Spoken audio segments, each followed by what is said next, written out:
Well, it is now just about 2 minutes after 7, and it's time for the State of the Nation. We have a crisis in the nation, or maybe it is not, but there seems to be a problem, and this is what we'd like to talk about this morning. Before I introduce the guests that we have in studio this morning, I'll just look at a story that is our entry point. Now, details have emerged of how the suspect in the murder of Moi University student Ivy Wangeshi made a visit to Eldoret last week, looking for the 6th-year medical student prior to her untimely death. Ongoing police investigations indicate that the attacker, Naftali Kinuthia, traveled from Nairobi to Eldoret on Friday in an attempt to meet with the late Wangeshi, whom he describes as his lover. KTN's Elvis Kosgei with the very latest. Details of activities prior to the gruesome murder of Ivy Wangeshi have begun to emerge. On Friday last week, Naftali Kinuthia is reported to have traveled to Eldoret in search of the late Wangeshi. Police are investigating circumstances under which Naftali Kinuthia traveled from Nairobi to Eldoret in an attempt to meet up with the late Ivy Wangeshi, a lady whom he described as his lover. Alikuwa akimtembelea, but alimtembelea last Friday, wakaonana, lakini hawakuongea zaidi na msichana. Msichana alisema yuko na shughuli aende atoe nguo za shule, kwa sababu ni mwanafunzi wa medicine, anavaa ile dusty coat. Akasema aende atoe, alafu waje wakutane waongee. Msichana alipoenda akazima simu, hawakuonana. Ndio hiyo ilimfanya arudi tena jana. It is said that their meeting on the road was abrupt as the deceased excused herself, saying she had to go to remove her dust coat so that they can come and talk at length. Interestingly, detectives say the 6th-year medical student of Moi University failed to turn up. Lakini kutoka wakati alimtumia hizo pesa, ikawa msichana apiki tena simu yake. Hiyo ndio ikamprompt yeye kuja mpaka Eldoret, kuja aone, ajue ni nini shida. Alipofika Eldoret, kupigia msichana simu, alipopiki simu akazima. Ndio yeye ikaprompt yeye kwenda kutafuta shoka, na akaja kutegea yeye na akamfanyia vile alifanyia. All this was for her 25th birthday, which was supposed to be celebrated Wednesday evening. Ivy Wangeshi was born on April 10, 1994. Alikuwa akimsaidia, kwa hiyo na hata msichana alikuwa amemweleza kuwa yuko na birthday party yake, na akamtumia mapeni kidogo ya msichana kumsaidia. Actually, today is Ivy's birthday. So in the weeks and months building up to that, she has been very excited about it.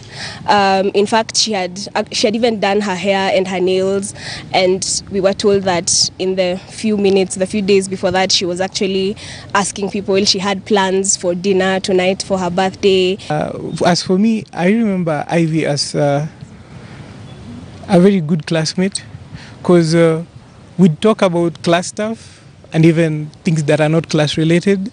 Postmortem examination report indicates that Ivy Wangeshi died from excessive bleeding. Elvis Kosgei, KTN News, Uasin Gishu County. A very sad story, and that is our entry point. However, it's not just Ivy who's lost her life, but the list is endless. We can look at Caro Ngumbu, Mercy Keino, Sharon Otieno, Charity Maina, Faith Chepkirui, Eldano Otieno, Christine Maunga, and I can go on and on and on. Right now on the dailies this morning, we already have 12 names that are here, but these are just a sample. I'm sure there are many more that probably go unreported, or others that are misrepresented. So at this point in time, I'll just quick reminder that this is what we're talking about, mental health, and the question that we're asking this morning is whether you feel that mental mental health in Kenya receives the attention that it deserves? That is the question that we're running on Twitter, and would like to hear what your take is on that. Do you think mental health in Kenya is receiving the attention it deserves? Secondly, we're going to also open up the phone lines as we continue with this conversation, and the number is going to be displayed on the screen as we carry on. So if you have any questions or maybe concerns that you have in regards to mental health, would like to hear from you and give you an opportunity to also engage the guests that we have. Now, who do we have in studio this morning? I am joined by Major Retired L.W. Mukuria, who is a military psychologist. Thank you for joining us. And we are also joined by Beatrice Ngugi, who is a psychologist. Ladies, thank you for joining us. Now, what is unique is that, first of all, we have a lady panel. And then it so happens that majority of the names that we have here are ladies. However, we do know that mental health is not just men that suffer from it, but maybe as we continue with the discussion, we'll discover if there is a difference or if men suffer for it more by virtue of the fact that they don't talk, but we'll get there. But let me start with you, Major. Question here being, is mental health an issue that needs to be given more time and attention in Kenya, do you think? I just feel it's not enough to say yes. Probably the rider to answer your question is, what do we stand to lose if we fail to invest in understanding how we think, how we feel, and how it affects how we relate to each other? What do we stand to lose? And I think for a long time, we have just had like a touch and go situation when it comes to looking into mental health. Mm-hmm. And the cost of it, the fallout, dictates that this is something we should now look into changing course on, because we are on a slippery slope. Mm-hmm. Because what we are seeing is not mental illness per se. What we're seeing is the symptoms of runaway lack of mental health care. Okay. We'll come to possibly putting meat to what you've just said. Okay. Because, like you say, saying yes would be a very simplistic answer, yes, which doesn't really give us an overview of what needs to be done. Right. So we'll come to that. But let me come to you, Beatrice. You've done an article and a study on mental health. First of all, was this based on Kenya, or was it general? Was it specifically Kenya? And then secondly, what were your findings? And thank you for having me. Yes, the study is within the Kenyan boundaries. Mm-hmm. And the findings are that more women actually experience mental health issues than men. And with the findings, we are finding that it's important that if the government could invest more in mental health issues to take care of our public. Mm-hmm. Because if it's left unattended, there'll be more cases. We might experience more issues, and that will impact on the government in terms of costs of medication, cost of treatment, and that may impact on the government negatively. All right, now when we talk about the government investing more, what exactly are we investing in? What areas are we looking at them investing in? Because maybe when we talk about universal health care, one might argue and say maybe it is part of what they're going to invest in. Are there specific areas that they need to focus on? Sometimes we look at mental health issues as most people misunderstand the whole scenario and looking at it as, could it be that people are mad? But that is not the issue. The issue is mental health is actually a progression from one level to the next.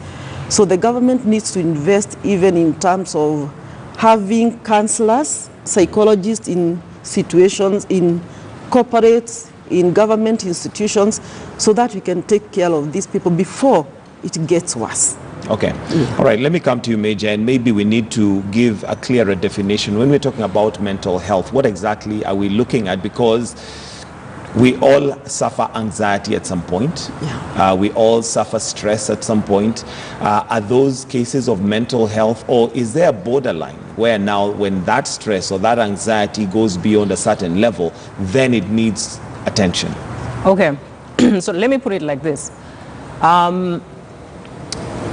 Mental aspects are body aspects, like your brain is part of your body, just as your heart, your lungs, your kidneys, your nails, your hair, your tongue, your teeth, and there are no exceptions to what happens to the brain.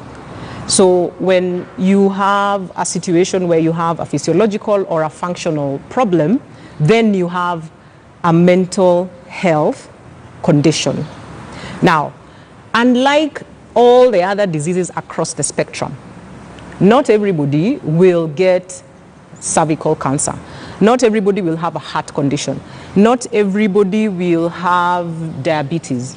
Not everybody will be managing or living with HIV. But everybody, as long as you're a human being, will have psychological disturbances at some point. Some people will have psychiatric conditions, okay, in their lives, either once or as a long-term issue. So that said, being able to talk about mental health care management has to happen within the premise of health in totality, holistically. It has to happen in the context of everyday living. You ask the question, what can the government do to address mental health illness? I'll tell you one thing the government can do is to be able to provide basic human services.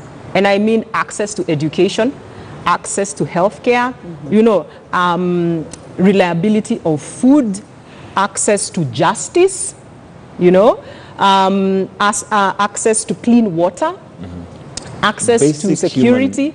Yes. And why I'm saying this is because if you can be able, because some of the things that disturb people are the inability to meet their daily needs, hunger, because there's also a nutritional aspect in mental illness, insecurity, because, well, if you are prone to be attacked, then we have to start discussing anxiety, trauma, all those things, you get. So if the basics are not met, we should expect a fallout, because how people begin to perceive the world and how they begin to process thoughts and how they feel about themselves and the world that surrounds them begins to be an everyday fodder. So if it is unchecked, or if there is no reality check, or if it's a constant rat race, you can see how we get caught up. So that is one way that can really be actioned. So it's not just saying that let soldiers get mental health care, let people in prison. No, this is something that everybody should be able to access as long as you're human. And not when you get unwell. Not when you're having a psychological disturbance. Not when you are suffering from an active psychotic psychiatric illness. It should be an everyday thing. The same way you wake up in the morning and you shower, you brush your teeth, and you say, I have an oral healthcare hygiene, I have a body hygiene. There should be a mental health hygiene. Okay. Let me come to you, Beatrice. And should we be concerned as a country? Are things getting worse? Is it that our reporting maybe is highlighting some of these things more? Because with the information age that we are in, these things, it's not to say that they've started happening now. They probably were happening even before. But is there an increase? Is there a concern? Is there something that has possibly tipped us to where we are now? Actually, according to research, mental health issues are increasing by day. It may be important to look at what, maybe to do a research on an assessment on what could be the issues that are making the health issues to increase.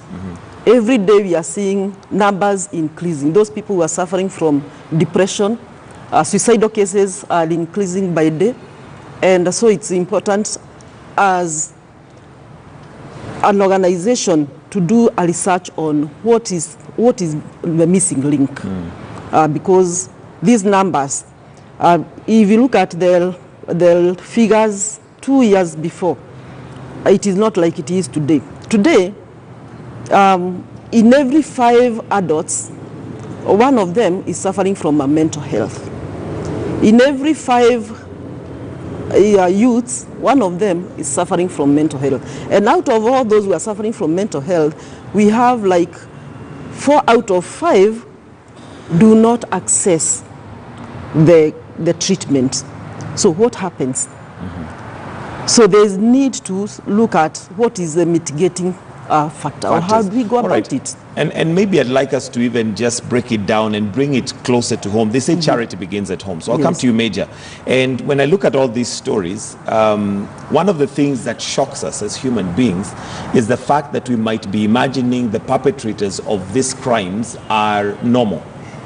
The fact that we assume and imagine that they are, normal and everything is okay is what shocks us. However, if we maybe understand that there are other underlying factors that may cause them to tip, and this is not to justify, it is just to say that are there telltale signs that can give us ideas of people who might be going through mental health issues and don't even know it themselves?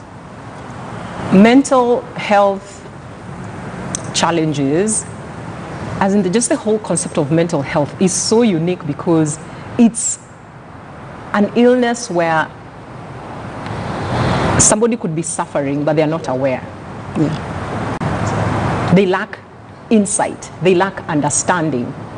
So when you couple that with the fact that we have discriminated mental illness from our understanding of everyday normal illnesses, so it's not normalized, you find that we are really working against the grain, because how do you address an issue you don't have insight in? And that's the best premise to start. Secondly, there is a huge moralization around mental illness. That although we all know everybody has a brain, which like any other organ can get sick and therefore can have mental illness, anybody who exhibits abnormal or bizarre behavior, we label. And the moment we label, this becomes the life of that person or that group of individuals. And yet this is a disease that requires non-judgment, compassion, treatment, and care like anything else. But there is a way in which once the label of wasimu, amechapa, kichwa mbaya comes in, then we have written off this person as almost being subhuman and therefore does not deserve our understanding or care. So that is us.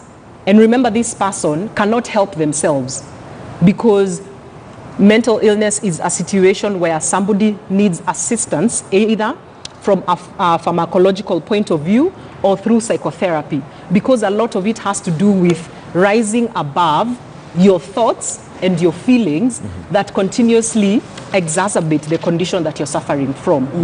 So you can see, given that situation as it is already, to pick on an individual and say that this person is abnormal, this person is bizarre, this person is crazy, and then we eliminate them, we are actually exacerbating the problem. When we talk about what this fella has done, and many other people, I honestly don't even want to focus on what he has done, because his is a continuing narrative of what we are seeing nowadays. We just need to look from an aerial view and understand the patterns that we are seeing in our society right now. Because what happened has so much to do with not just his condition, but our collective consciousness as a society. How we perceive women, how we treat women, what we accept is our basic standard value for life. Where is our index of humanity at this point? As Kenyans. As Kenyans. Because to pick on one individual and say, that guy is so bad, look at what he has done. But look at what we are doing to each other every day. He and many others, in my view, are merely images of our own world, which we have created and are continuing to create every day, with our debased humanity, with our disconnection from ourselves and each other. Okay. Beatrice, has our value for life as Kenyans gotten to a point where we almost don't hold it like we did before? Have we devalued, just life as it is? We will not say that you have devalued, because it may not be everybody who is inclined on that line. But again, we could say yes, because nowadays it seems like we have lost our values as human beings. How have we been socialized? Right from our background, where we are coming from. How have we been socialized? Like the cases we have today, most of them are ladies. How do we look at women in the society? Just like Kulia has said, how do we look at women in the society? How do we treat them? What were we taught as we were growing up about women, and what were we told about men? So in that case, it means then there is need to relook into our background, our growing up, what was instilled in us. Because whatever was instilled in us is actually what we are seeing the results manifesting. Today. And yeah, I was worried and concerned looking at some of the social media feedback coming in. There were actually people who feel that there could be a reason why this would be allowed. What would cause us to get to that point, Beatrice, where you have, and majority of them, I think, reading through, to be fair, it was men who felt that it is justified. There was a narrative that if she had infected him with HIV and AIDS, and I don't want us to concentrate on just this, but looking at the general psyche that follows it, it could be justified. If she had done ABC, what would get us as a society to a point where we are actually justifying somebody killing another? It's irreversible. I mean, it's something that you can, what would get us to a society, as a society, to that point where we actually want to justify somebody taking the life of another? Actually, there is no justification of somebody taking the life of the other. There is none, and that's why I'm asking, what would get us to a point where as a society we are getting to there? I mean, let's face it, we are getting there. There are times we've driven and you'll find somebody has been hit by a car on the side and people literally walk by.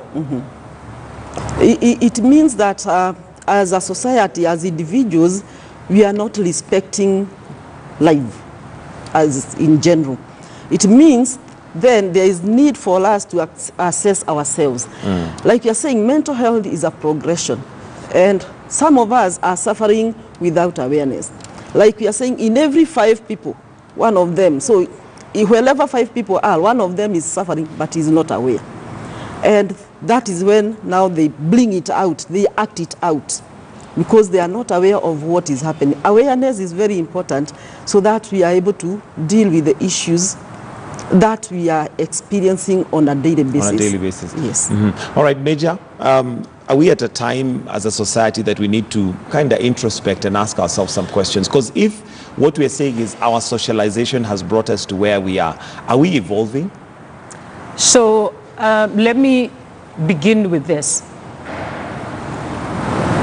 Our men hate us, as women? being women. Justify that, because when we sit here, when you say that, don't worry, I'm not done. I'm not done. No, I want to defend myself, but Why anyway, are you defending yourself? I did not say you hate me. You said men. I'm a man. I didn't say all of them. Okay. I said some of them. All No, right. why I'm putting that out there is because women are feeling the hate. You get? Women are feeling the fear because of the men. Now this we can't ignore. And that's why I've said what I've said. Because unless we begin to ask the right questions, unless we begin to say the things that we would normally not say because we are not supposed to say them, we shall not unpack what is happening. Because if I make that statement to you, the first thing you do is to defend yourself. And yet, in my experience, I feel like I'm under attack. So when you come and you defend yourself, how does that change my perception based on these facts that you are reading from the newspaper?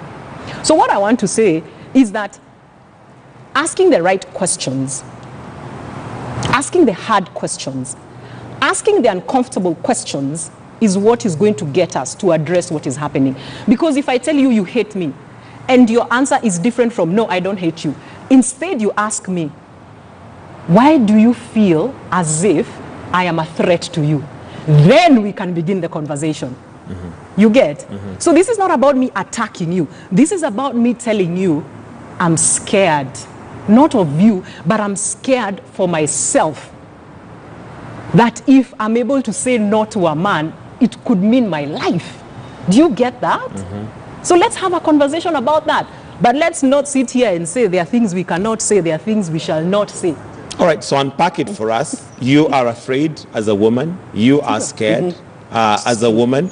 Are scared because society has taught us that there are certain things you cannot tell a man. So how do we address that? How do we unpack that? What is it that we need to do? We need to empower women. We need to empower the girl child. That the way men are looking at us, we are stronger than that. Actually, we can do so much. But because of the suppression that we're experiencing from the men, from the socialization, from the society itself, as we are growing up, then we have grown with it. So now we need to come out and empower women. Give me practical, maybe, examples of how we can empower. Is it education? Is it political space? When you talk about empowerment, what exactly is empowerment? What does empowerment look to? Empowerment is involving, it's all around. Education-wise, we need to educate the girl child. Politically, we need to let the girl know that it is possible. She can do it, just like a man. What a man can do, actually, a woman can do better. So we need to bring out the inner self of the girl child, that she's capable of doing what everybody else is capable of doing. So there is need to empower the girl physically, mentally, intellectually, in all dimensions, so that she's able to, quote unquote, fight with this force, fight against this force, so that we are able to have a breakthrough. Okay. Yeah. Major, is empowerment the solution we're looking for? I have worked with men for a long time, from even the start of my career, because I just found myself in that situation, and of course I joined the military, and of course I've worked with men.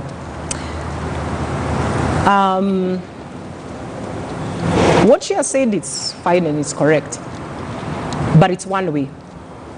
And I think we cannot begin to talk about going anywhere if we don't go together. So men are very interesting in the sense that if a man feels anxious, if a man feels scared, if a man feels confused, he will revert to his alligator brain, and it comes out in the form of violence. Okay? So I do not want to address men's violence at the surface. I want to address men's fears, anxieties, and traumas. Because this is not about what have men done or what have women done. This is about what has happened to these men and women to make them do this. That is what I am interested in. So we have to, again, be able to see where this behavior, because behavior is a symptom, is a consequence of our thoughts, of our feelings. And beginning to understand what makes these thoughts and feelings will guide the process to address what we are now seeing behaviorally. Okay, so what would you say is the genesis of these feelings, these thoughts, these patterns? Good question. Yeah, I like now where we are going. I like it. Yes. Let's get there. It's not one thing. It's not one thing. It's genetics. It is socialization. It is upbringing. It is childhood trauma. It is drugs, alcohol, misuse and dependence. It is exposure. It is, did I say level of education? There's level of education and exposure to education. And there is self-determination. And of course, there's just how do your brain chemicals run? Yes. Okay. So as you can see, those are like 10. Yeah, and that is very wide. Yes, it is. I'd like us to maybe try and zero in, but let me come to you, Beatrice. Reading your document, you've talked of several disorders: anxiety disorder, stress disorder, mood disorders, psychotic personality, substance, which is pretty much what you've highlighted. Are there, you talked about genetic as well, are there things that predispose us as human beings, as men, to be psychotic or to even have that violent behavior? Because when I look at a case, this case is here. For instance, let me just take the most recent one. When you listen to the parents of the young man speaking, they sound like they're also in shock. It's something which they could not have imagined can come from their own child. However, maybe there is something, maybe there's a tipping point, maybe there is something that just, are we genetically predisposed to some of this behavior? And that is not to justify, it is not to say that it is okay. Those who are genetically predisposed, if that's the case, that then there's a reason why they could do that. Just before I answer your question, just to add on to what she has said, there is the issue of the environment that we are living in. And you could be predisposed to that kind of environment. What are we seeing in the social media? When somebody angers me, the only way out is actually to kill or to injure that person. That in itself, that environment, the technology, because now all of us are in the social media and want to see what is happening where. That again can actually help make people to behave the way they are behaving. And yes, it is true that genetically some of us may be predisposed to violence. And this is a case of where the hormones, we have inherited specifically a hormone called dopamine from our parents, and dopamine is responsible for aggressiveness. So if I have inherited excessive of it, I will bring it out in form of aggression. So we are predisposed in various ways. Let's look at where I'm coming from. Maybe I've grown in a family where we brew alcohol. That again is a predisposition in itself. And what is the perception of men to women? So again, we see that all this is a case of where people are predisposed in various ways, in various stages. And that actually is what we are acting out. Yeah, we are acting out depending on what we have seen happen. Maybe I've grown in a violent home. If I've grown in a violent home, I don't know any other environment. I don't know the other side of an unviolent Violence home. is normal to you because of Violence is normal to me. That is what I know. All right, Major, let me come to you and maybe just draw from your experience as a military psychologist. You've dealt with people who are either, in a place of war. There's a lot of stress. There's a lot that they go through, maybe even anxiety, being away from family. What are your findings for people, especially in the military, in regards to how they respond and react and how they also control? Because it's not all of them that, tip over, but there are those who come back and need a lot of psychological help. Okay, so I'll speak in my capacity through my own experience, because the question that you've asked basically covers my experience. And I think the most important thing about being a soldier is that it's not necessarily true that we are just prone to violence. What the training is really about when to choose to be violent, and yet not connect the violence with a personal value, meaning or statement, but to see it as a means to an end of peace. You get that? Right. Right? So having said that, to be able to ensure that somebody stays within those parameters is the challenge. And it's an ongoing process. And it is really a case-by-case sort of issue. And I have had my moments, you know, like I remember there was a time I was, you know, I think I was at the height of my post-traumatic stress disorder. And I just had this outburst of violence, and I shocked myself. But it was also a very serious wake-up call for me, and I had people who really took care of me and took me through that process of, you know, self-regulation, self-understanding, and just also self-compassion.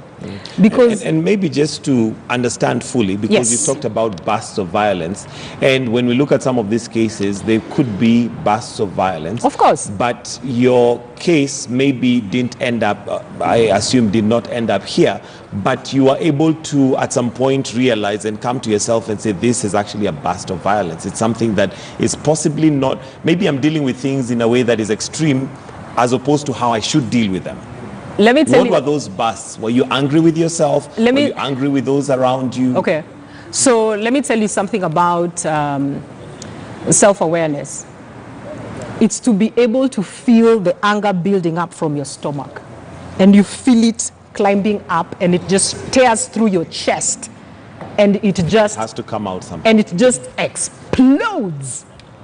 You know, now for some people, they're not keen to that.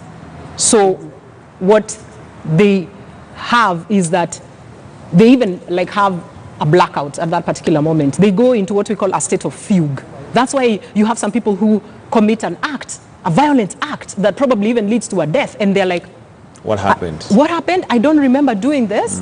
Because what that is that you are actually no longer regulating yourself, and you just lose the ability to self-moderate. You lose the ability of self-control, and all your coping mechanisms are overwhelmed by what is happening. Now, I'm talking about an inner process. But what you see out here will now be, of course, the result of that inability to control impulses. The inner process, right. Yes. Okay. And the ability to step yourself down like that. And it's important to understand that, because like I said, what we see out here is the behavior of what that internal process has been. All right, Beatrice, Yes. we need solutions because we're running out of time.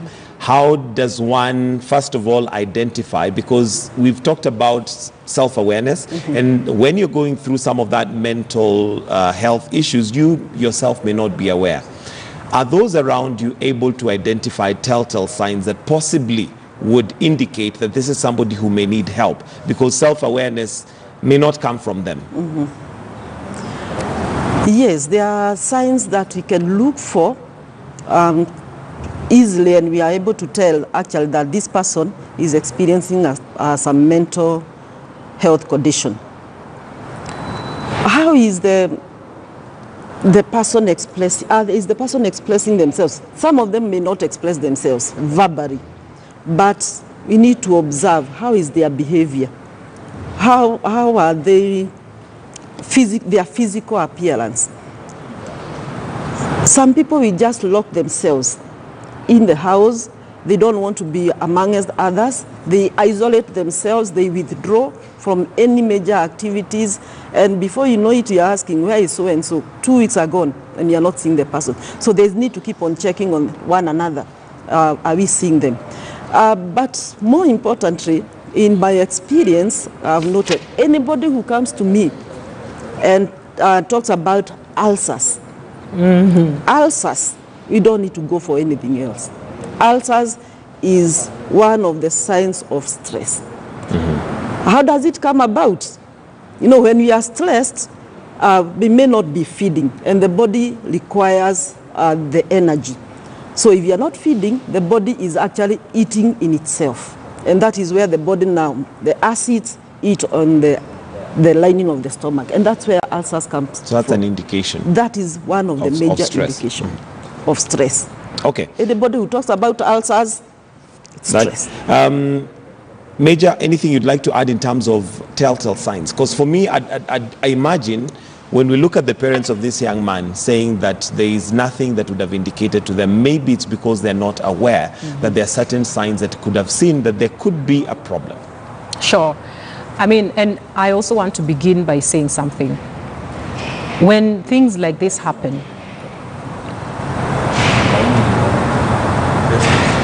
there is, of course, the main victim, and we sympathize and empathize with the families. But if we're going to start getting our humanity back, we must also sympathize and empathize with his family. Okay? And a lot of people may not want to hear this. They might think they must have been away, you brought him up, you don't deserve our understanding or sympathy. But if we are going to start coming back to ourselves, we must understand that every human being deserves compassion, empathy, and understanding. And so do his parents. And by the way, they are grieving. They are grieving for that child, that girl. They are grieving for their son. And nobody should dare illegitimize their pain. And I want to say that very categorically. Everybody suffers because of such actions. There are no exceptions. There is no need to disenfranchise somebody else's pain or grief. Secondly, I will answer your question by telling you like a story.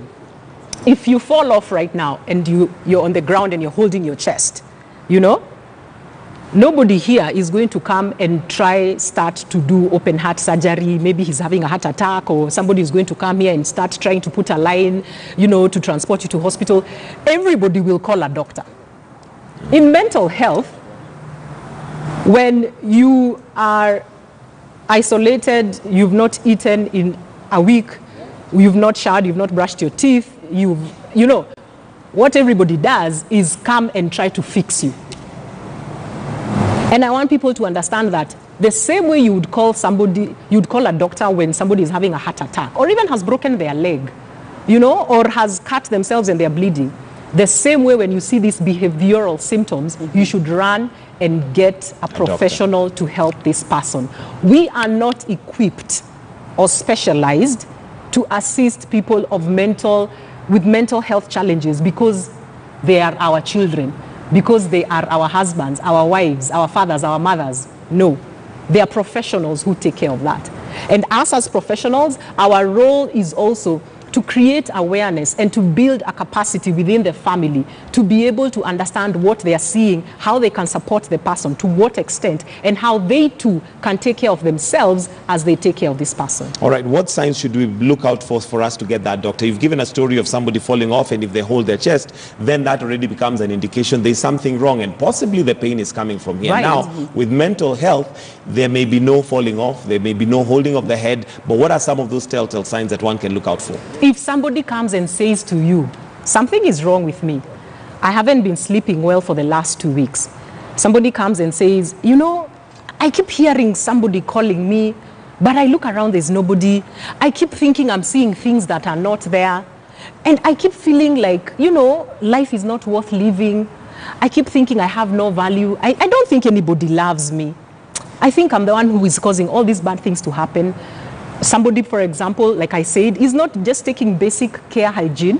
If it's a student, look out for the drop in grades, their inability to engage in school activities, their violence or outbursts in the form of even tantrums in school, or oppositional behavior with the teachers or authority. In other people, you will begin to notice juvenile behavior like stealing, you know, pinching people's things, being able to insult people. Yeah, when somebody calls you some names, yeah, that's coming from somewhere, you know. So that kind of behavior. If you are, you even begin to notice that, for example, you keep saying that you have this constant headache and it's not going away. You've taken all the medication, you've gone to hospital. Some people even insist on getting MRIs, but the headache is still there. So we call that psychosomatic illnesses. If there is also the presence of that, that is also a symptom.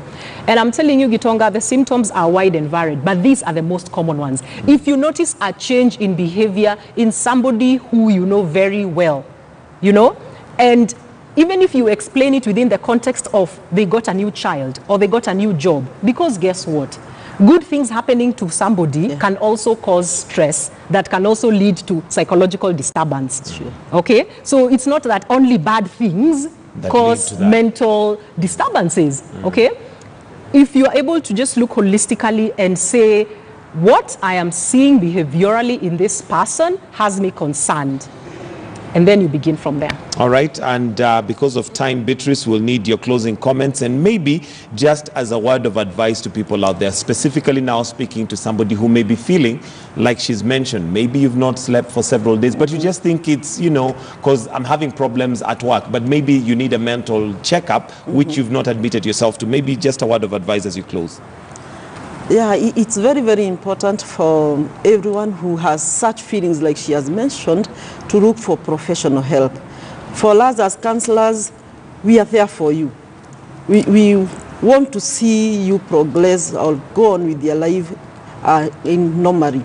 So it's very, very important. Do not hesitate.